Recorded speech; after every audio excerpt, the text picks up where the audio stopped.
போர் விமானத்திற்கான 120 kilo Newton திறன் கொண்ட இன்ஜினை உருவாக்கும் இந்தியா பிரான்ஸ் நிறுவனத்தின் கூட்டு முயற்சி வெற்றிகரமாக நிறைவடையும் நிலையில் உள்ளது.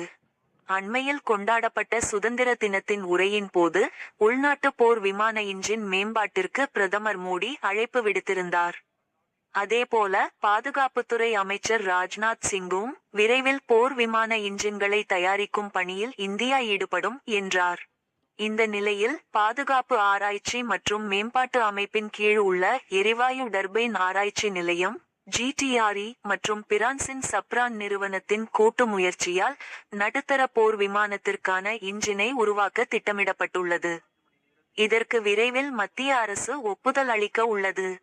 முதலில் 120 kN திறனுடன் உற்பத்தி செய்யப்படும் இன்ஜின்கள் 12 ஆண்டு காலக்கெடுவுக்குள் 140 kN திறனாக அதிகரிக்க திட்டமிட்டுள்ளது. இந்த ஜெட் இன்ஜின்கள் இந்திய அறிவுசார் சொத்துரிமை பாதுகாப்பு விதிகளின் கீழ் தயார் செய்யப்பட உள்ளன.